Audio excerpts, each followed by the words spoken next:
अस्सलामुअलैकुम, कैसे हैं आप सब। हज़रत मोहम्मद सल्लल्लाहु अलैहि वसल्लम के हवाले से एक वाक़या और किस्सा बताने जा रही हूँ। हज़रत मोहम्मद सल्लल्लाहु अलैहि वसल्लम असहाबा रज़ियल्लाहु तआला अन्हुम के साथ बैठकर कभी कभार दुनियावी बातें और मज़ाक फरमाया करते थे। यूँ भी होता था कि वो मजलिस मुस्तकिल एक वाक़या और किस्सा बन जाया करती थी। एक मरतबा नबी करीम सल्लल्लाहु अलैहि वसल्लम अपने दोस्त यानी कि सैयदना अबू बकर रज़ियल्लाहु तआला अन्हा, हज़रत उमर फ़ारूक रज़ियल्लाहु तआला अन्हा और हज़रत उस्मान रज़ियल्लाहु तआला अन्हा की मैयत में हज़रत अली रज़ियल्लाहु तआला अन्हा के घर तशरीफ़ ले गए। सैयदना हज़रत अली रज़ियल्लाहु तआला अन्हा की अहलिया सैयदा फ़ातिमा रज़ियल्लाहु तआला अन्हा ने शहद का एक प्याला इन हज़रात की मेहमानदारी की खातिर पेश किया। शहद और ख़ूबसूरत चमकदार प्याला, इत्तेफाक से इस प्याले में एक बाल गिर गया। आप सल्लल्लाहु अलैहि वसल्लम ने वो प्याला खुलफ़ाए राशिदीन के सामने रखा और फरमाया, आप में से हर एक इस प्याले के मुतल्लिक़ अपनी राय पेश कर दे। हज़रत अबू बकर सिद्दीक़ रज़ियल्लाहु तआला अन्हु फरमाने लगे कि मेरे नज़दीक मोमिन का दिल इस प्याले की तरह चमकदार है और इसके दिल में ईमान शहद से ज़्यादा शीरीं है, लेकिन इस ईमान को मौत तक बाहिफाजत ले जाना बाल से ज़्यादा बारीक है। हज़रत उमर रज़ियल्लाहु तआला अन्हु फरमाने लगे कि हुकूमत इस प्याले से ज़्यादा चमकदार है और हुक्मरानी शहद से ज़्यादा शीरीं है, लेकिन हुकूमत में अदल व इंसाफ़ करना बाल से ज़्यादा बारीक है। हज़रत उस्मान रज़ियल्लाहु तआला अन्हु फरमाने लगे कि मेरे नज़दीक इल्म दीन इस प्याले से ज़्यादा चमकदार है और इल्म दीन सीखना शहद से ज़्यादा मीठा है, लेकिन इस ईमान को मौत तक बेहिफाजत लेके जाना ज़्यादा अजीज़ है, यानी कि ज़्यादा बारीक है। हज़रत उमर फरमाने लगे हुकूमत से इस प्याले से ज़्यादा चमकदार है और शहद से ज़्यादा शीरीं है, लेकिन हुकूमत में अदल व इंसाफ़ करना बाल से ज़्यादा बारीक है।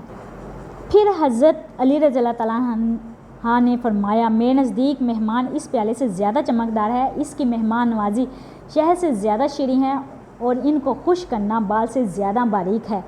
सैयदा फ़ातिमा रज़ियल्लाहु तआला अन्हा फरमाने लगी कि या रसूलल्लाह सल्लल्लाहु अलैहि वसल्लम, अगर इजाज़त हो तो मैं भी कुछ अर्ज़ करूँ। आप सल्लल्लाहु अलैहि वसल्लम के इजाज़त देने पर फरमाने लगी कि औरत के हक़ में हया इस प्याले से ज़्यादा चमकदार है, इसके चेहरे पर पर्दा शहद से ज़्यादा मीठा है और गैर मर्द की इस पर निगाह ना पड़े ये बाल से भी ज़्यादा बारीक है। क्या खूब ही महफिल थी। जब खुलफ़ाए राशिदीन अपनी अपनी राय का इजहार कर चुके तो आप सल्लल्लाहु अलैहि वसल्लम की तरफ मुतवज्जह हुए। इधर सरकार दो आलम सल्लल्लाहु अलैहि वसल्लम के लब मुबारक तो ज़ुबान नबूवत से ये अल्फाज मुबारक निकले कि मार्फत इस प्याले से ज़्यादा चमकदार है, मार्फत इलाही का हासिल होना इस शहद से ज़्यादा मीठा है और मार्फत इलाही के बाद इस पर अमल करना बाल से भी ज़्यादा बारीक है। इधर ज़मीन पर यह मुबारक महफिल सजी थी। इधर रब्बे ज़ुल जलाल ने जिब्राइल अलैहिस्सलाम से भी इजाज़त लेकर आ पहुँचे और फरमाने लगे कि मेरे नज़दीक राह अल्लाह चमकदार से ज़्यादा रोशन है और अल्लाह की राह में ख़र्च करना, अपना माल और अपनी जान कुर्बान करना शहद से ज़्यादा शीरीं और इस पर इस्तकामत बाल से ज़्यादा बारीक है।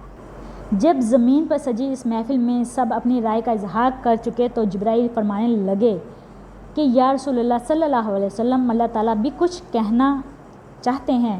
फरमाया कि जन्नत इस प्याले से ज़्यादा चमकदार है, जन्नत की नेमतें इस शहद से ज़्यादा शीरीं हैं, लेकिन जन्नत तक पहुँचने के लिए पुलिस रात से गुजरना बाल से ज़्यादा बारीक है। बिलाशुबा ये मजलिस भी मुबारक और हर एक की गुफ्तगू भी मुबारक। इस मजलिस में जहाँ आका नामदार सल्लल्लाहु अलैहि वसल्लम थे, वहीं सहाबा रज़ियल्लाहु तआला अन्हुम भी थे। आपकी ये मजलिस और इसमें होने वाली गुफ्तगू हम सब के लिए मशले राह है। अल्लाह ताला हम सब को नेक अमाल करने की तौफ़ीक अता फ़रमाए और हज़रत मोहम्मद सल्लल्लाहु अलैहि वसल्लम के राह पर चलने की तौफ़ीक अता फ़रमाए। आमीन सुम्मा आमीन। दुआ में याद रखिएगा और चैनल को सब्सक्राइब करना मत भूलिएगा। जो चैनल पे नए हैं वो चैनल को सब्सक्राइब करें और बेल के बटन को क्लिक करें ताकि हर नई आने वाली वीडियो उन तक पहुंच सके। अल्लाह हाफिज़।